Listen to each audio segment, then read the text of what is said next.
10, 9, all green, 8, 7, 6, 5, 4, 3, 2, 1, 0.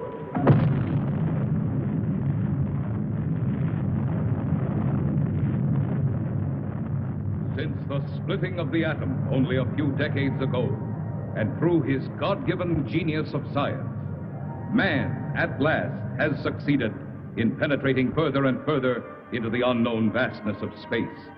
The moon has become the launching base for advanced exploration. From this pivotal point, astronauts, at the risk of their lives, set out to conquer nature's mysterious forces. Yet many questions remained unanswered. What is his Earth in relation to the inconceivable number of other worlds? Is his speed truly the fastest, his achievements the greatest? Or is he a mere unimportant piece of driftwood floating in the vast ocean of the universe? Could there be life similar to our own on other planets? Is it not possible that atmospheric conditions of relative environments control their shapes and forms? If so, would they be giants? Or could perhaps the opposite be true? Could their intellect have reached a scientific level far above man's dreams? What then will the future reveal if this story you are about to witness is only the beginning?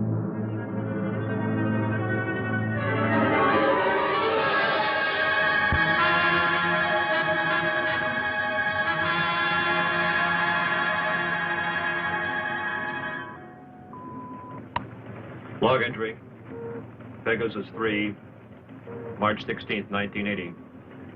Captain Leonard, pilot, Lieutenant Webb, navigator. This is the 7th and last day of Space Reconnaissance Research, Flight 361, from United States Air Force Lunar Base 1. We are 21,000 miles from base, bearing at 270 degrees, 23 minutes. Azimuth at plus 46 degrees, 46 degrees, 50 minutes, ecliptic. On routine successive approximation by trajectory computer using data from the Space Position Recorder. It's quiet and lonely out here. And frankly, we'll be happy to get back to that dreary old moon.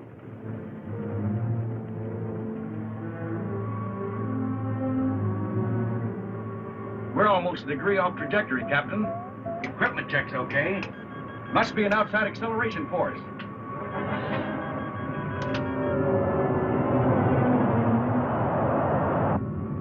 Something approaching fast. I'm setting up auto-evasive pattern. A large planetoid object is on a direct collision course with us. We are under 11 G's exterior acceleration and have no control whatsoever.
It's just incredible.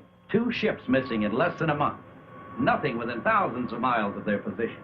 And yet they crash into something that appears suddenly on our radar, big enough to be a planet. And then the next instant it disappears. It's against all theories of space. You get the same reports from bases 2 and 3? It appeared for a second or two, then vanished completely. A ship is on a routine flight. Controls, rockets, everything in order. And then all of a sudden...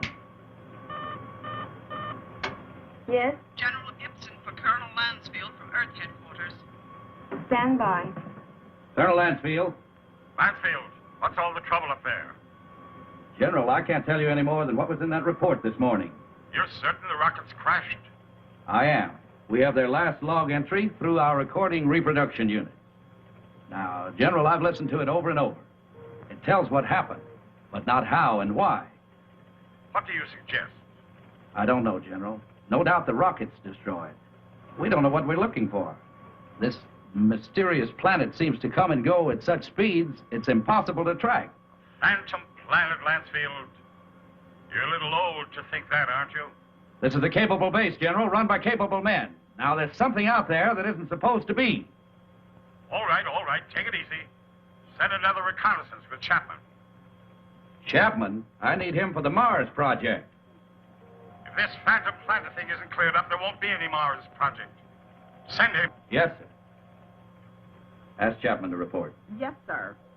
Captain Chapman, report to the Colonel.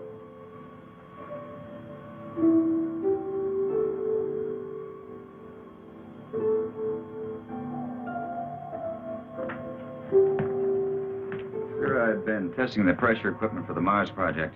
Forget about that now, Chapman. You leave tomorrow morning. The General wants someone with your experience. I don't know whether to feel flattered or not. What exactly will I be looking for? A floating space monster? This is no joke, Frank. I wish it were. Sorry, sir. You know how rumors move around the space. Well, it's one of the things we hope that you'll dispel. Well, you're the Colonel. I'll take a crack at anything once. And that's about all you'll get, Frank. One crack.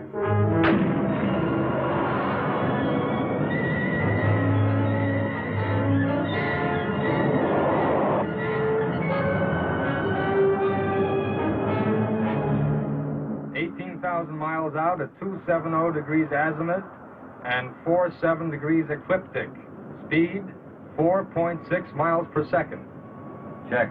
Computer guidance on. Visibility course on. Directional rockets port off. Directional rockets starboard off. Set to automatic. Check. That does it, Captain. We can relax a bit now. Takeoff's always the same. My heart pounds like a sledgehammer. Yeah, mine too. How about the screen? Never fails to fascinate me from up here. You know, Captain, every year of my life, I grow more and more convinced that the wisest and best is to fix our attention on the good and on the beautiful. And you'll just take the time to look at it. You're some guy, McConan. Lunar Base 1 to Pegasus 4. Lunar Base 1 to Pegasus 4. Can you read me? This is Pegasus 4 to Lunar Base 1. This is Lieutenant McConan. Colonel Lansfield for Captain Chapman. Chapman standing by. Anything out there, Frank? Nothing, Colonel. It's almost too quiet. Well, keep alert. And don't waver off your course 1 degree, unless you think you're on to something. And if you do get on to something, report at once. Yes, sir. Pegasus 4 to Lunar Base 1. Over. Out. I hope whatever was out there is gone now.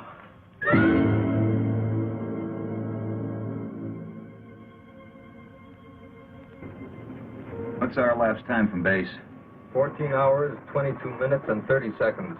You could stay up here another 14 hours and still see nothing. Even 1,400 hours. That's about all we can do, though. Are you sure we're still on course? Why? Well, I have an idea. Turn to 278 degrees azimuth.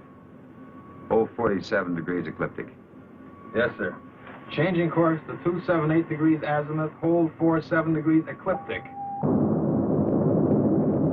Mansfield tells us to charter the same course Pegasus 3 took. Well, that's fine, but I don't think we'll get anywhere. This strange planet dashes about like it's supposed to. It figures we won't find it around here. So we're changing course. Lightning never strikes twice in the same place. Precisely. You with me? Like I said, you're the captain. I'll take a new reading. Thanks, Ray.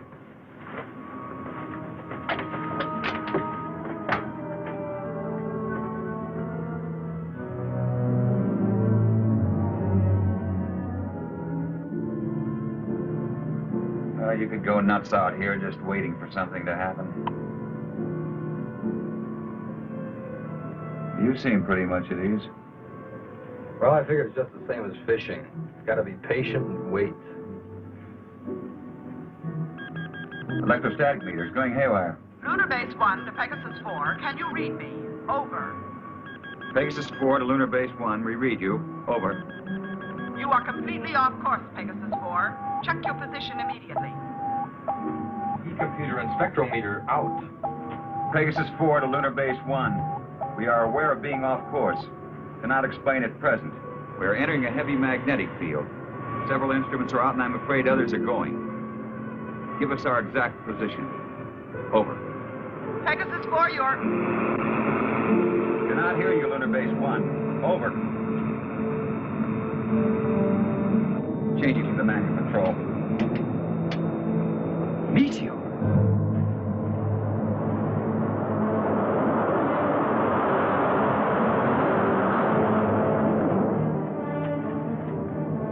Boy, that was close. Yeah, and I'm afraid it isn't over yet.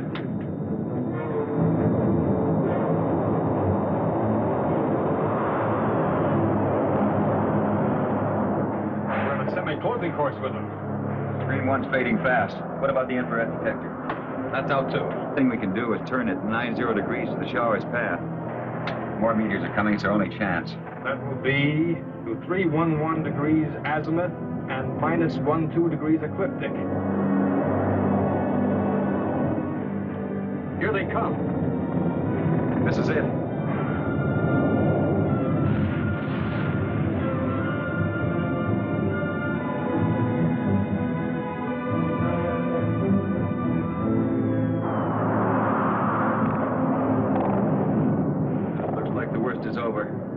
Of spots.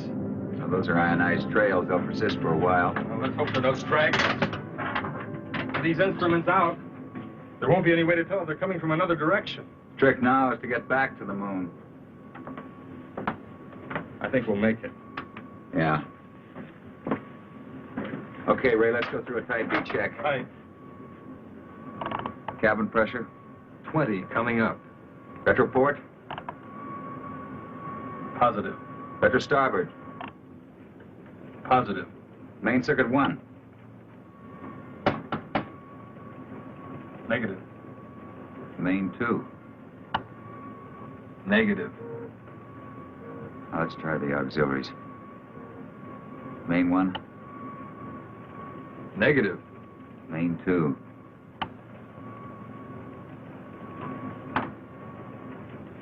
That's not in the circuits. You know, the meteors must have smacked into the propulsion elements. Or feed lines. Yeah, we're lucky. Well, there's only one way to find out. Looks like it. You know, there's one thing sure. What's that? They knew what they were doing when they forced us to go through those space drills dozens of times.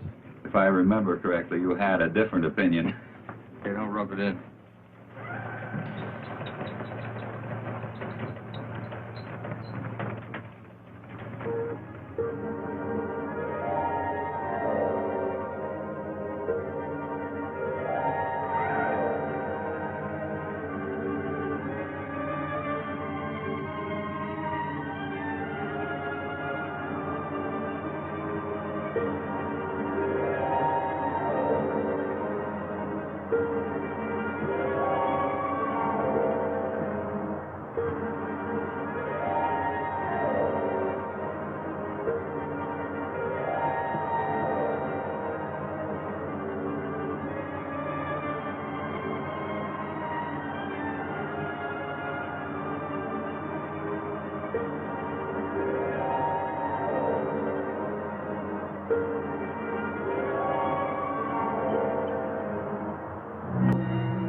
This looks like it. The retro rocket feed lines must be cut.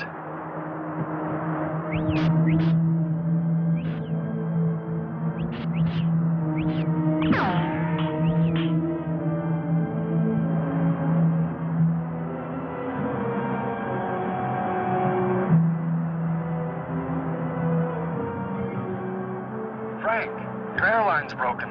Frank!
With all respect to the colonel, sir, I don't think it's any use.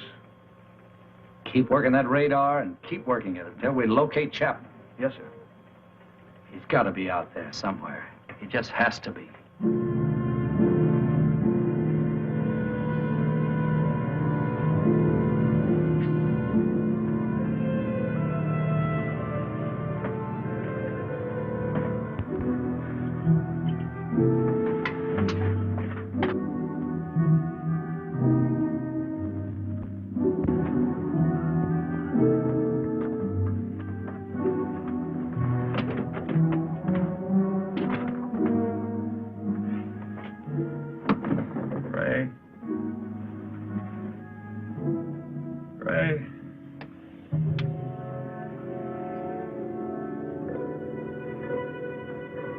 Lieutenant McConnell.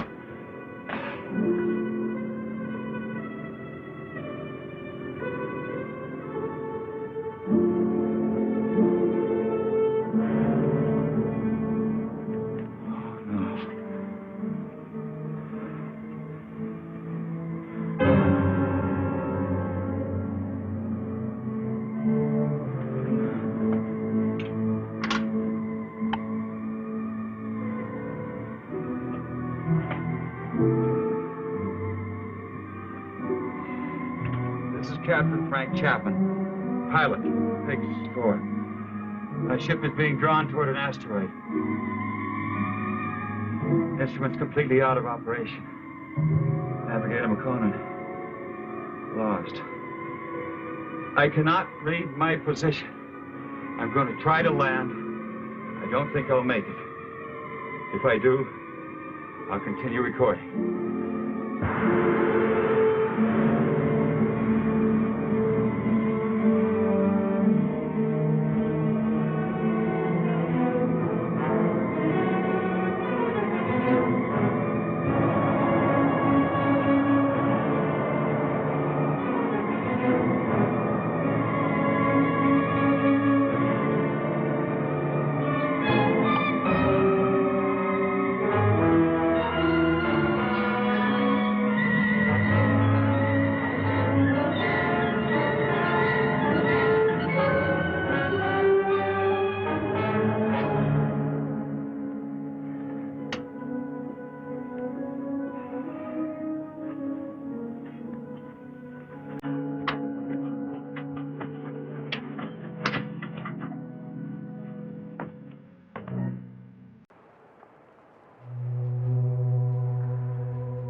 course, Pegasus 4. Check your position immediately. Lunar Base 1 to Pegasus 4. Can you read me?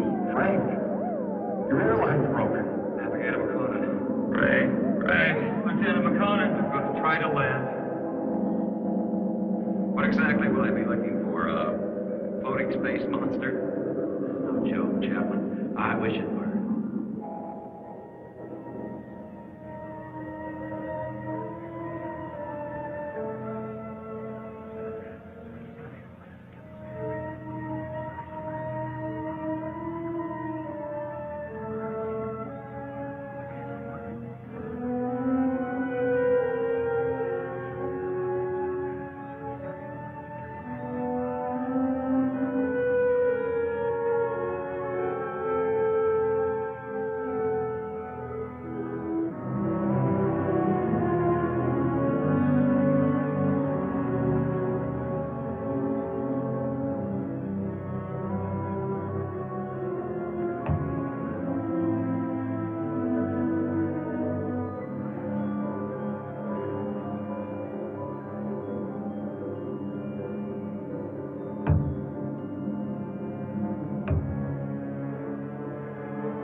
Giant is getting smaller. Want it to become our size?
We will begin the trial. Yes, Cecil.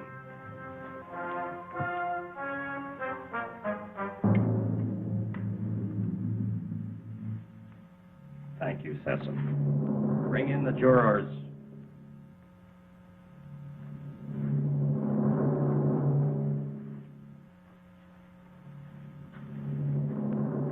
Will Ypsilanti step forward?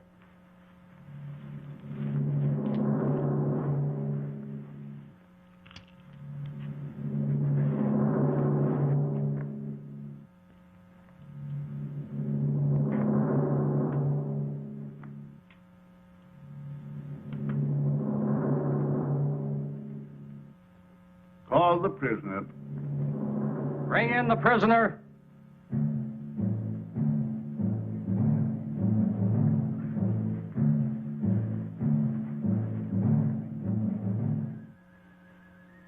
Stand here, in front of our leader and our judge. Is the prisoner from another world ready to hear the charges against him? Charges? What charges? I will ask the questions. Are you ready to stand trial? It seems I have no choice. First, I want to know what I'm charged with. We'll let you know in time. What are you called? Chapman. Frank Chapman. What is your occupation in the world from which you come? I'm a captain in the Air Force of the United States, a country on Earth, Space Exploration Wing. But you must know about us. You speak our language. We do not speak it. But here on Rayton... Rayton? Yes, Rayton, the name of our planet. Here we are able to translate all languages through voice tone waves. Why all these explanations? Let us go on with the charges. You're right, Aaron. This is no time for explanations. Man from Earth, you are accused of causing injury to one of our people. I thought I was being attacked, and I defended myself. I didn't want to come to your world. I lost control of my ship. It was like being pulled toward your planet by an enormous gravitational force. You were, when you came into our path of travel. Path of travel. Phantom Planet. We managed just in time to control your landing by releasing the pressure in our space warp. I don't understand. There are many things you will not understand here. Maybe in time you shall. In time? That is correct. The jury will now vote and find you guilty or not guilty for inflicting injury on a Rayton man.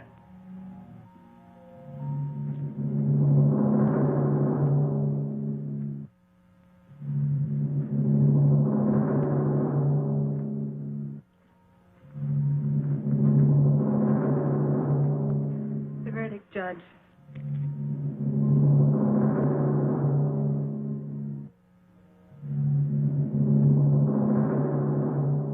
I find you guilty as charged. You are now a free subject of Rayton. The jury is dismissed. That is all. You are now a free subject of Rayton. That is not all. Listen, I don't know what kind of a place this is, but you must have some kind of law here. This planet pulled me to it. I didn't come here by choice. But being here, you cannot be permitted to leave.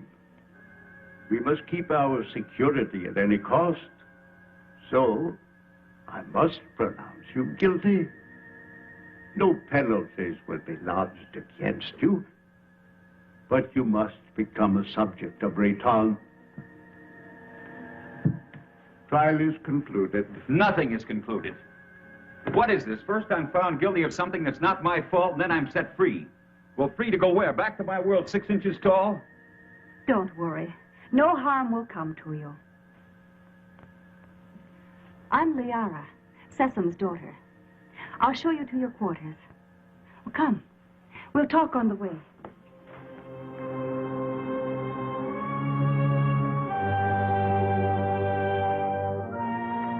What has happened to me? You mean your size? Well, our atmosphere, together with some acceleration from our gravitational control, has reduced you to normal. Normal? Normal for us.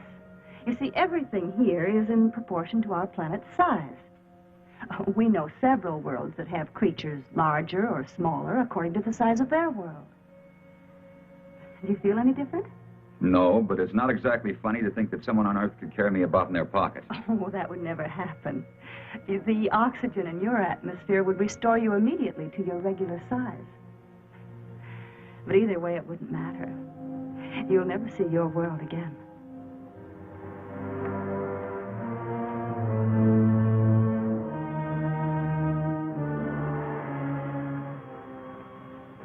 Nothing yet. No, sir. No contact for 2 days. I'll wait another 24 hours. Then, with or without orders, I'm sending out a search party.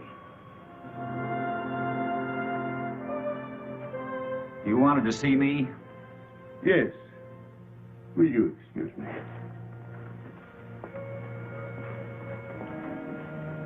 We must talk about your future. Your future on Rayton. My future on Rayton? I want to talk about getting back to my world, back to Earth. I'm afraid that is impossible. You might as well accept your fate of being one of us.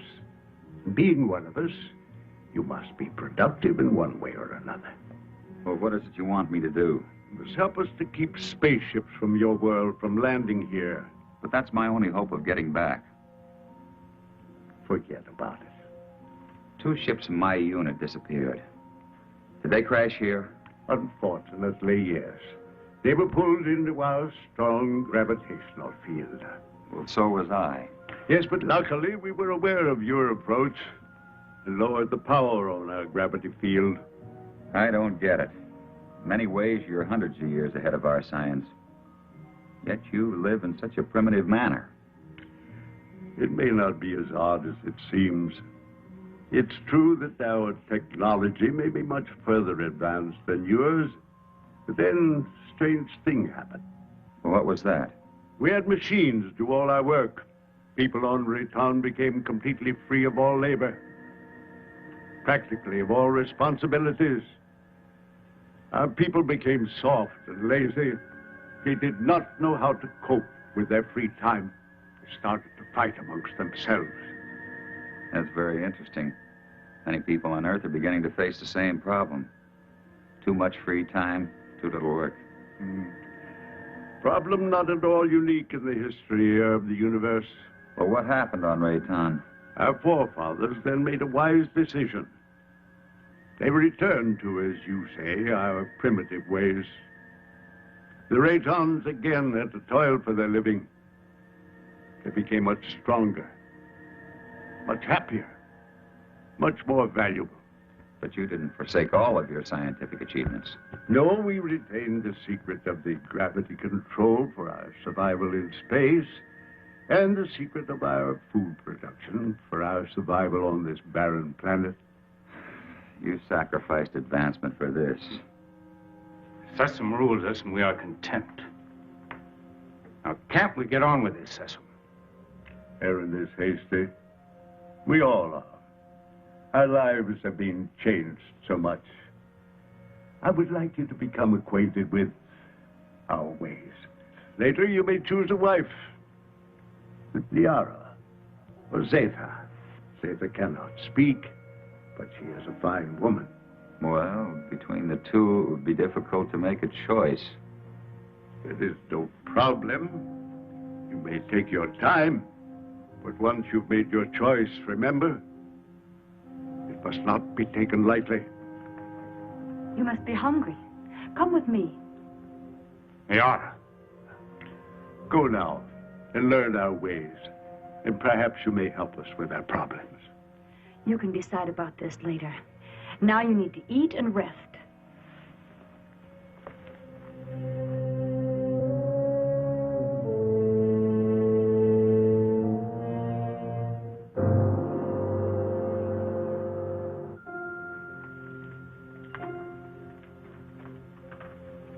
This is good.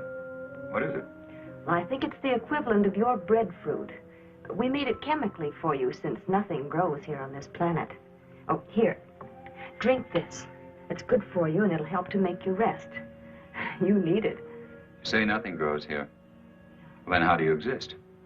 Well, our bodies are so constructed that we need very little food because of the air we breathe.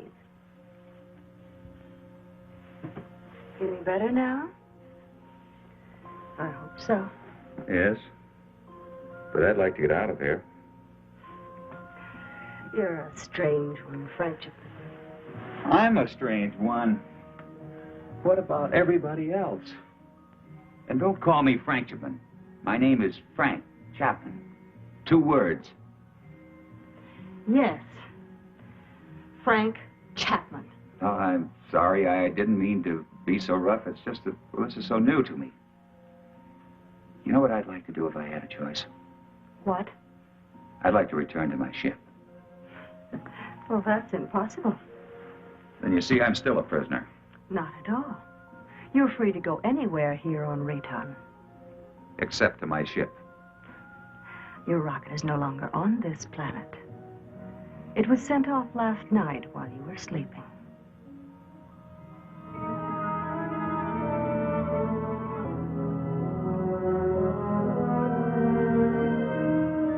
I cannot read my position. I'm going to try to land. I don't think I'll make it. If I do, I'll continue recording. This is Captain Frank Chapman, pilot, Pegasus 4. My ship is being drawn toward an asteroid. Instruments completely out of operation. Navigator McConan, lost.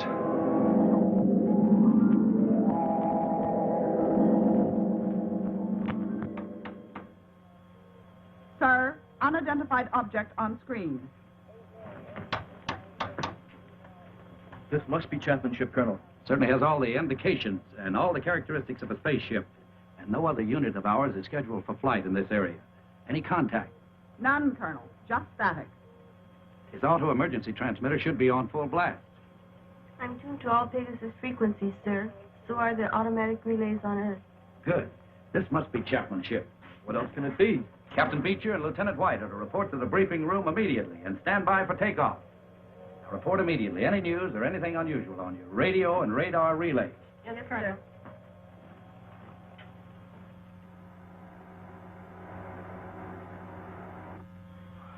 The rescue ship is in the countdown phase, sir. They're waiting for your final operation orders. Put me through to the captain of the rescue ship on launching. Beecher, this is Lansfield. Yes, Colonel.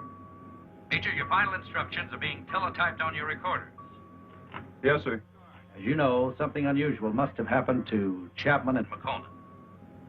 And I don't mind telling you that it's of greatest importance to space travel that we find out exactly what happened to these two men. So blast off and good luck.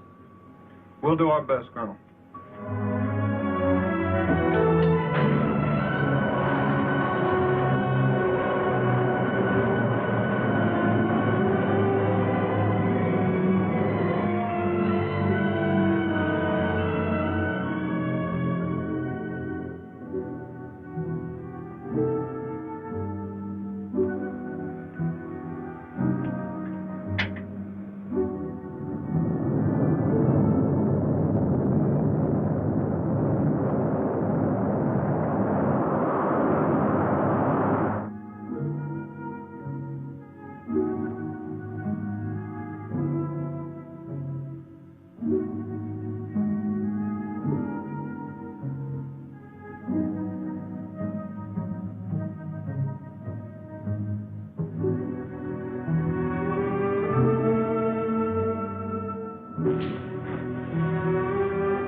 Try to land.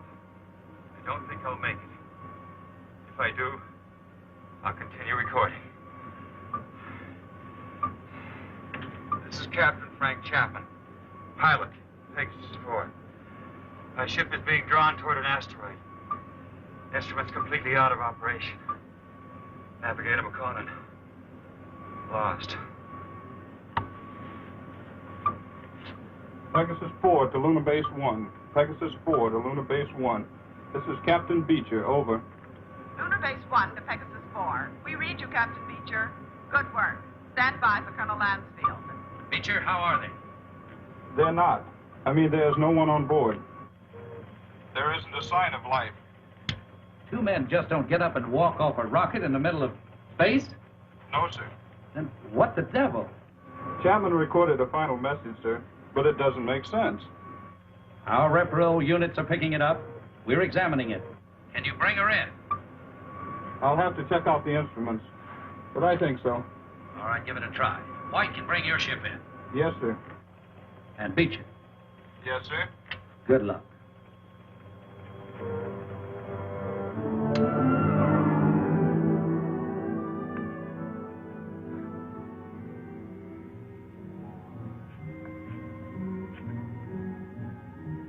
I can't work under these conditions. I must know more about the directional flight machine. When the time comes. Well, the time has come.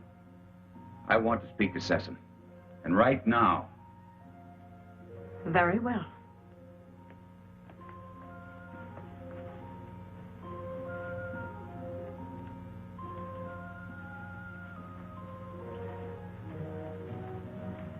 Father, Frank Chapman wishes to speak with you.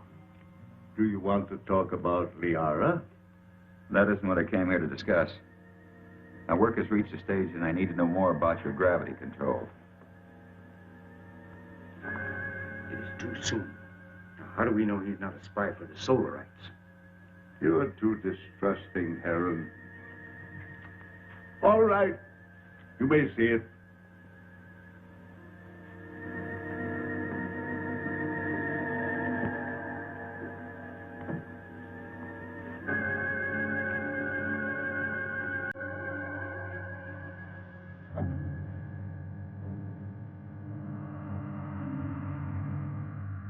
Incredible. But how? The high density of our planet made it possible for us to advance gravity and therefore anti-gravity theories. It's beyond me. Einstein was working on this problem, but he died before he could complete his investigations. What causes Rayton's high density?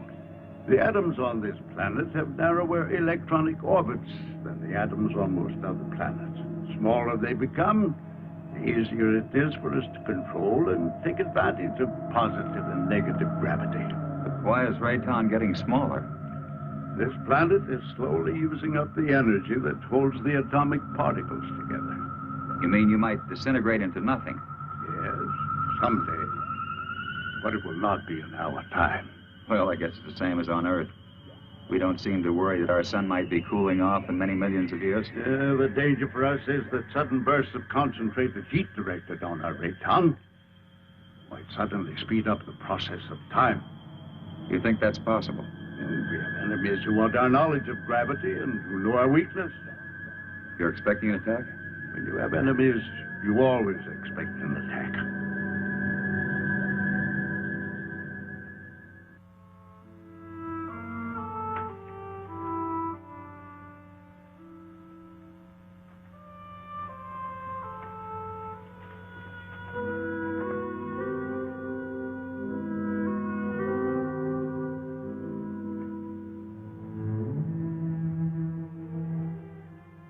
Hello.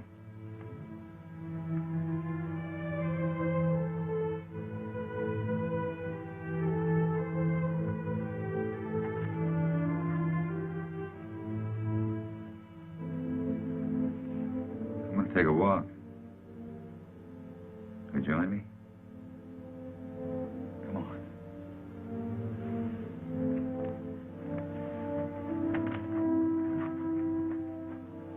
You know, this is the first time I've had a chance to talk to you alone.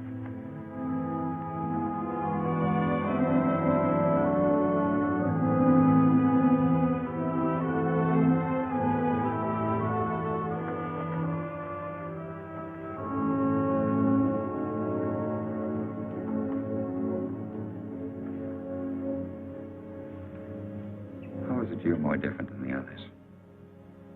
I don't mean you're sour inside. I mean, you're warmer, more sensitive.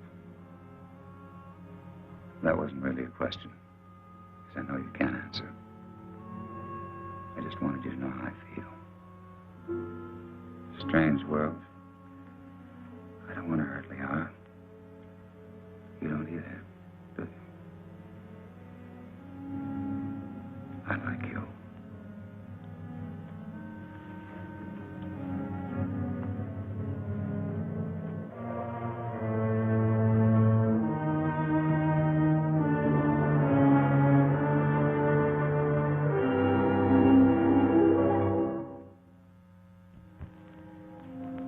charges to make against the Earthman Chapman. He is imposing himself both on Liara, your daughter, and the mute girl Zeta. Now, this is an insult to Liara. You know I love her. And a direct insult to me. I am asking, rather, I am demanding your permission to challenge him to the duel.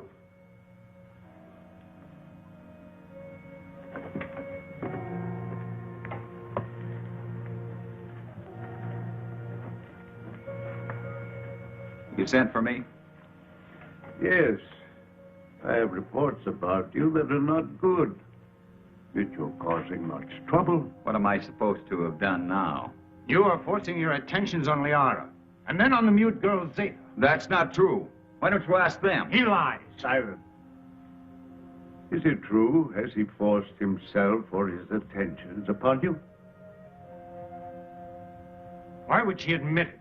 Perhaps she's afraid of him. Being mute, she's unable to defend herself. Maybe she's protecting me. Listen, I'm not going to be put on trial or questioned by you or anyone else for something I haven't done. You know, buddy, I don't like you. Maybe it's a carryover from Earth and not good taste, but I'd like to hang one on you. Chapman, Harron has challenged you to the duel of Rayton. Do you accept his challenge? A duel for what? What kind of a duel? This guy doesn't look very honest to me. A duel of bravery. You know, Mr. Sessom, maybe this duel business is a good idea. Might clear the air a little. So how do we go about it?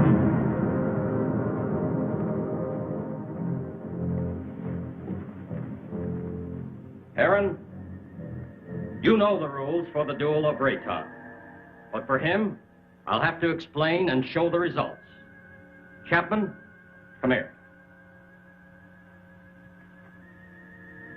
Those are gravity plates that we've had placed here.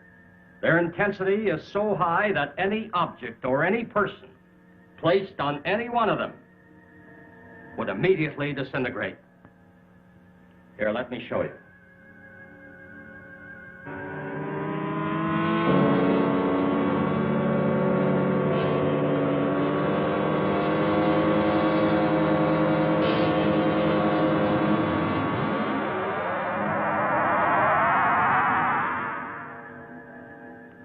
The duel of Rayton is one of physical strength and skill. You will use this rod and attempt to push your opponent on top of one of the gravity plates. You saw what happened to the rock.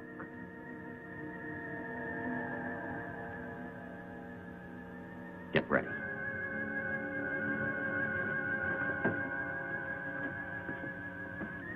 Put the combat rod in position.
kill you.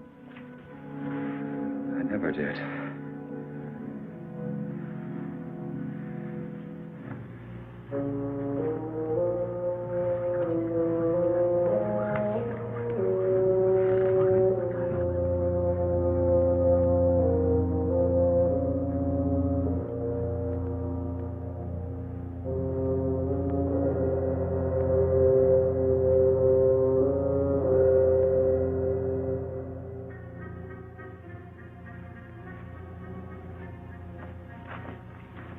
Why didn't you kill him? I didn't want to. I don't believe in it. In this case, killing him would have accomplished nothing. But Heron wouldn't have shown you mercy. He'd have killed you because he wants me. But I don't love him. I love you. If you'd felt anything for either one of us, you could have stopped this duel. What? You know what I think? I think you were waiting to see which one of us won and then take the one that was left over. What? No, Liara, I don't love you. I don't even know if I like you. But let me tell you this. You can't make someone love you. It's got to come naturally. You can't force it, you can't command it. If you do that, you'll never find it. Oh, this whole thing is like a nightmare to me. I miss my people. Well, I've got to make some attempt to get back. And if you feel anything for me, you'll try to help me. Well, perhaps you're right.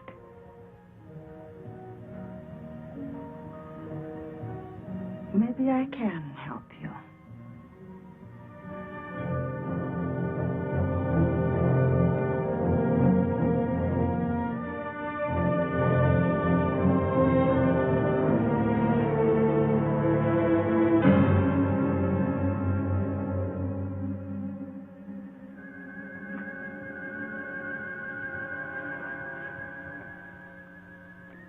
As you said, I don't want to kill you. No, I think I could understand your somewhat quaint language if I were on your earthly. Well, why don't you kill me? You didn't kill me. You had the chance. Well, what about the knife? This isn't exactly what I'd call a friendly visit.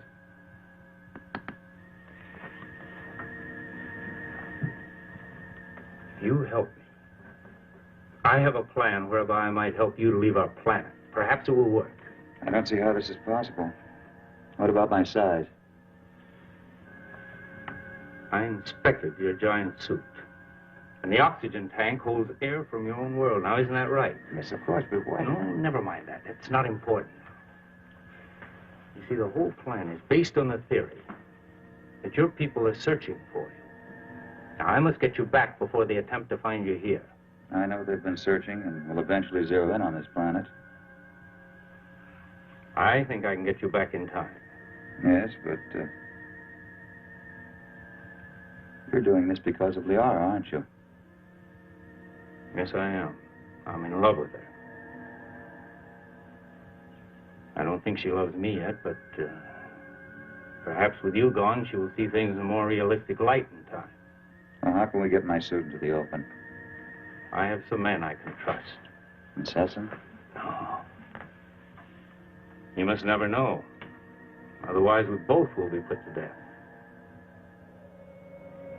2 nights a week, I'm alone. In complete charge of the Master Control Center. Can one man handle it? Yes. And on one of those nights in the near future, while Sesson is sleeping, I will maneuver Raytown within a distance of your Earth's moon. You think they'll be able to see us? Precisely. They will investigate and find you.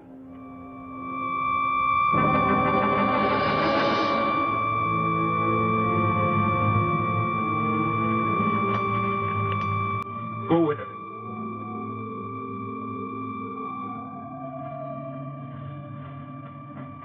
What is this? What's happening? The siren means we're being attacked. Attacked by whom? Attacked by whom? The Solarites. Been here too long. They've discovered our position. Who are the Solarites? I've no time to explain. You must help Sesson. What will this do to our plans? Let's fight this off or no one will have any plans. Is everyone underground? Yes. Let we go.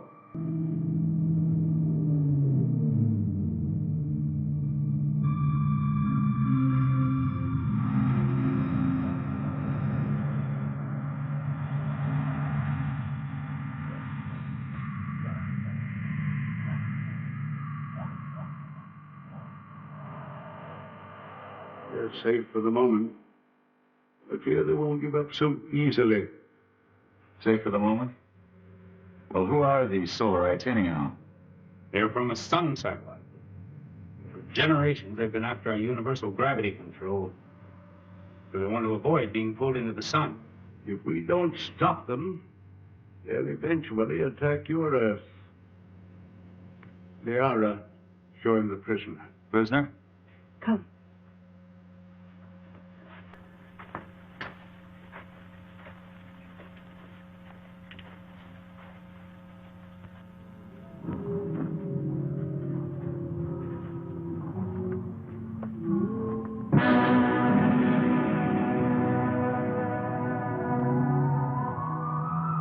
That's a Solarite. Yes.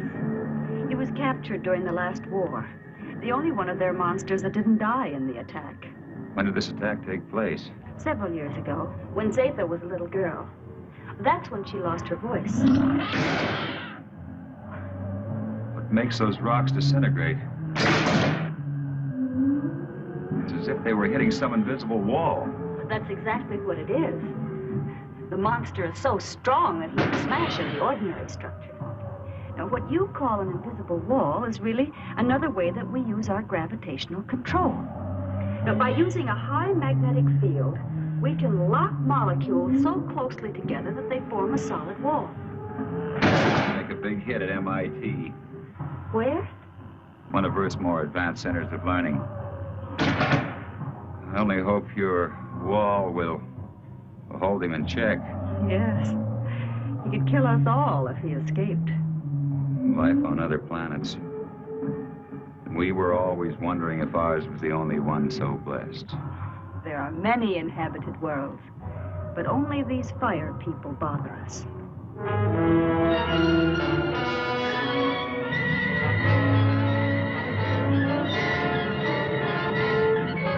We have been sighted by the enemy. They are forming a concentrated attack, pattern 6, vernier index 1-2. 6? They never attacked on that one before.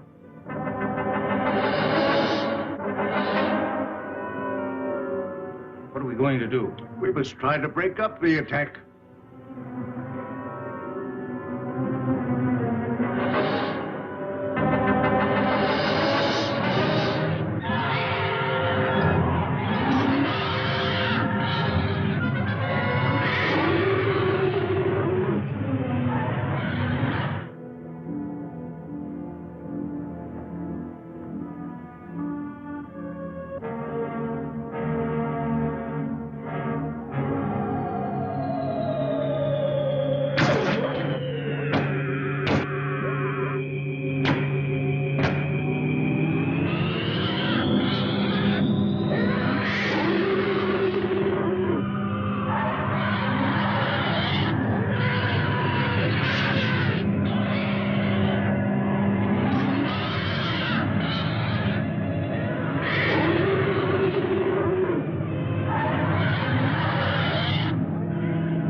Fantastic. We can do one of two things. Outrun them or fight them. Well, breaking up a formation is one thing, but how can you fight them? Do you have a chance? We have to settle that once and for all. Living in constant danger isn't worthy of us. But don't forget, we still have the gravity control. The greatest danger to us is the high-intensity heat bomb. That's right. They have enough concentrated heat to blow up our planet instantly. What would you do? I would fight. And you? Fight. Right. That's exactly my decision. Prepare for battle. Sharp acceleration for attack position.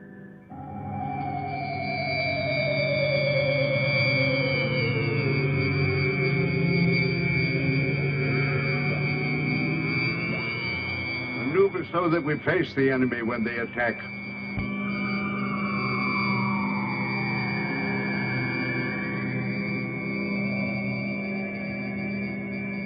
Aaron, Alert our units to be ready for frontal attack.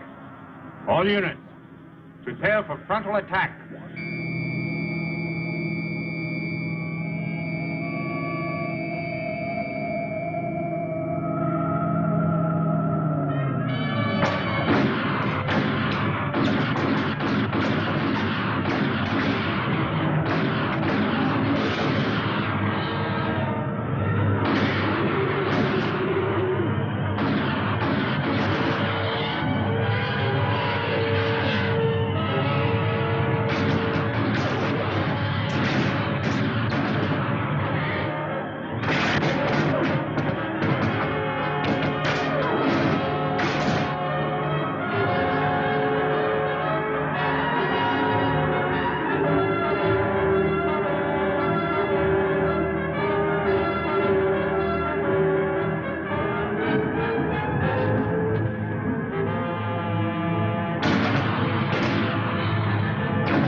Activate the gravity curtain.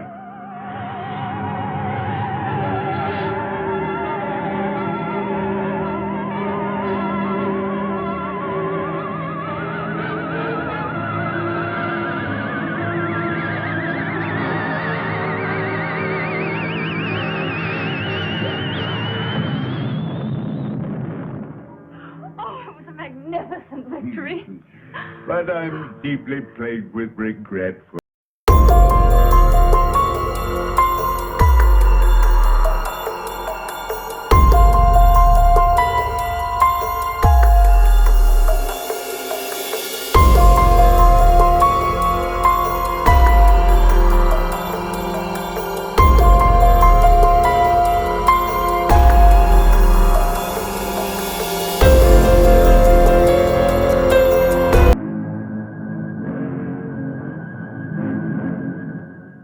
Where's Zeta? She went to sleep early. sleep. I'm very tired. Perhaps the battle was too much of a strain on me. Good night. Good Sleep night, well, Father. Cecil.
think it was a Solarite. Are you all right?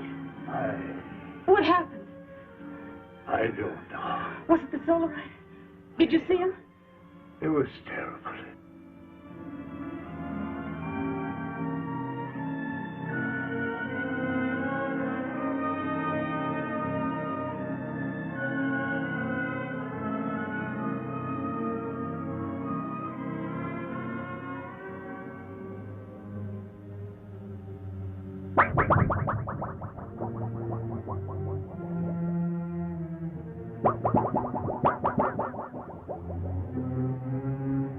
I'm going to control room. No, you stay with Liara. Chapman. Yes? Go through that corridor. It's shorter. Right. But be careful. I'll be all right. Oh, Heron.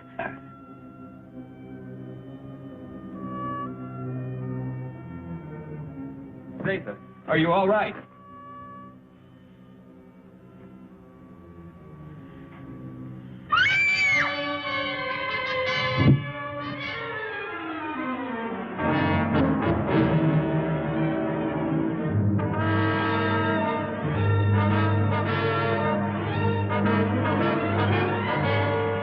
Hey, watch the plates.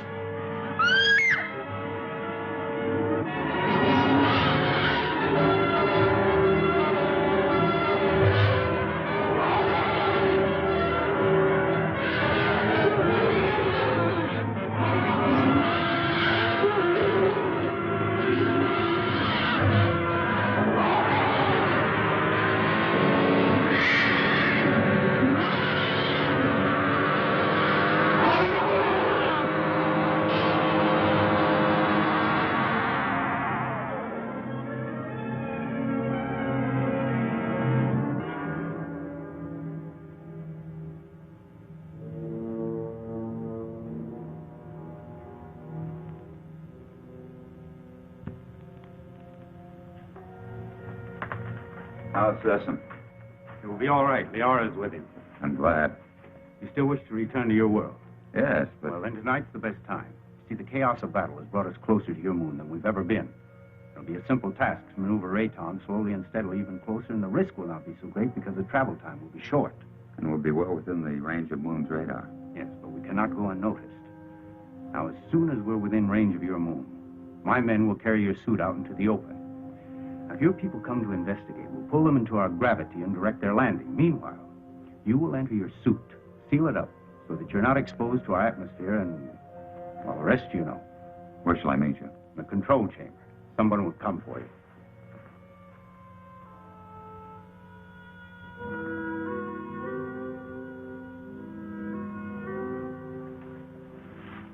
Zatha. It's you. Yes, Frank Chapman. But you can talk. From my fright when I thought you were going to be killed, something happened. And after I screamed, I found I was able to speak. Zatha. I have many things to say to you, Frank Chapman. But it's so wonderful you being able to talk. And I have so many things to say to you. Oh, everything has been terrible. You're so lovely. You have such an adorable little face.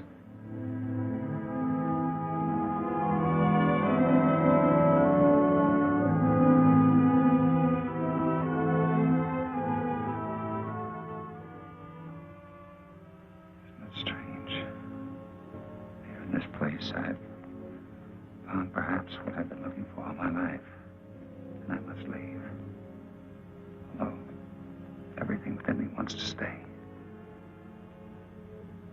It's my solemn duty to leave. You understand that, don't you? Frank Chapman, I've been in love with you since the first time I saw you. And I've never been able to speak a word of it until now. As I know, my love for you is so strong. So, I also know that you will leave. I must leave.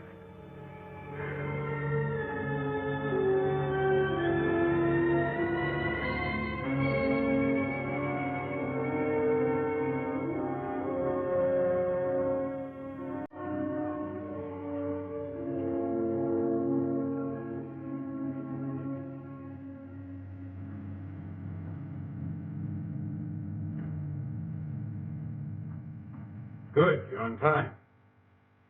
Here we go. Another hour and we shall be close enough for you to be found.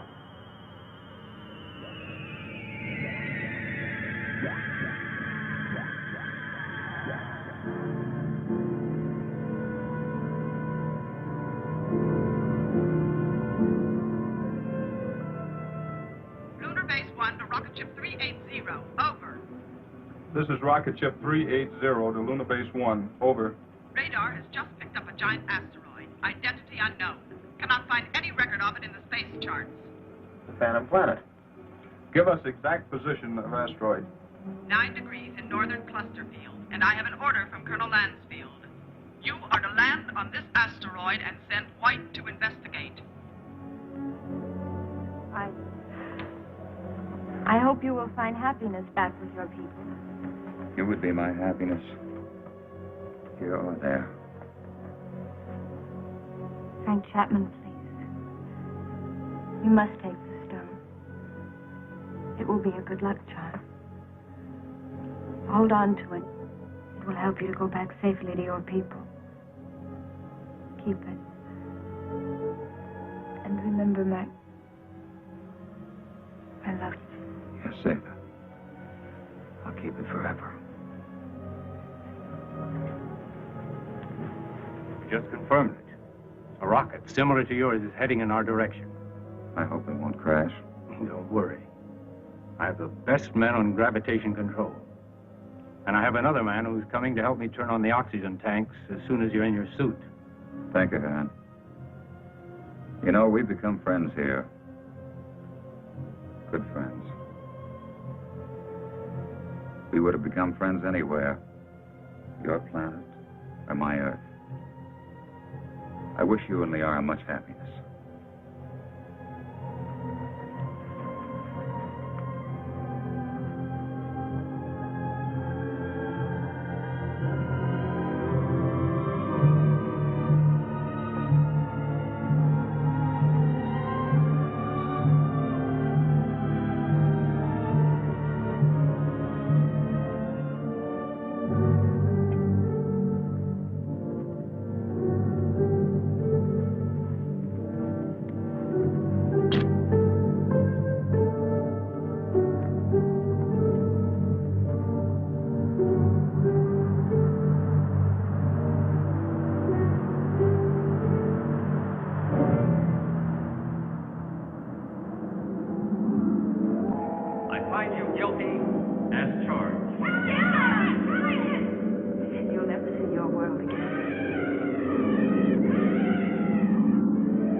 Chapman.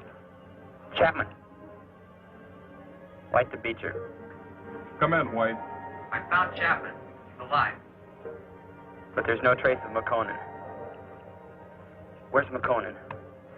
He's dead. He's gone.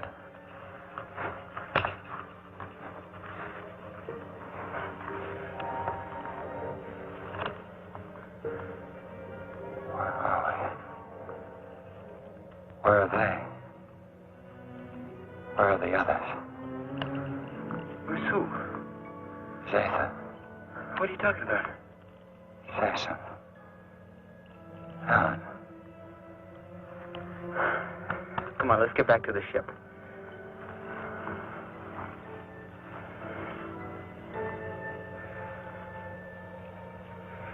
White to Beecher.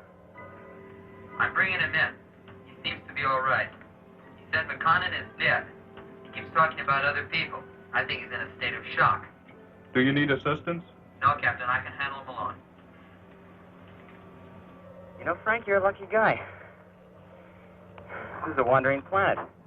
Could have carried you anywhere. I'm sure glad we found you.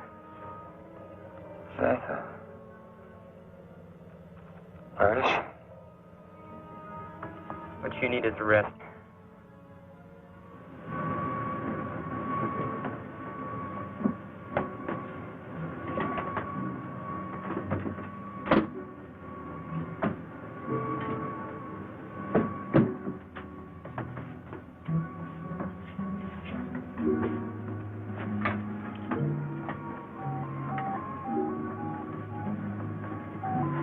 Prepare for immediate takeoff.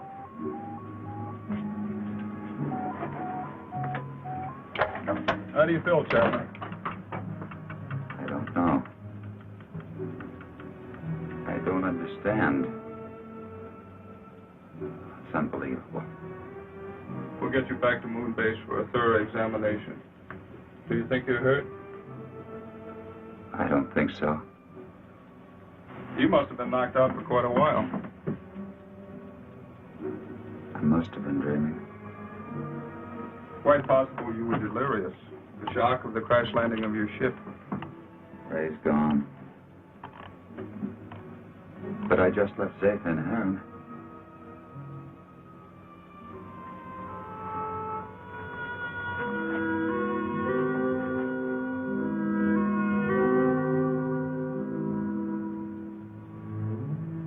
She had such an adorable little face. All rockets ready for firing. Stand by for countdown. The gravity of this planetoid is very strong. We'll need every bit of thrust for our takeoff. Don't worry. I know we're gonna make it. Start your countdown. 10, 9, 8, 7, 6, 5, 4, 3, 2, 1, 0.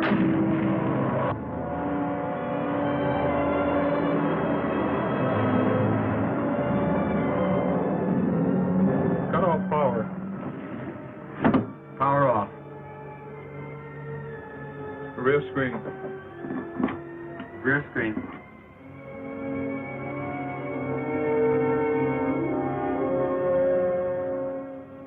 No, now they'll never believe me. Even with this, they'll never believe me.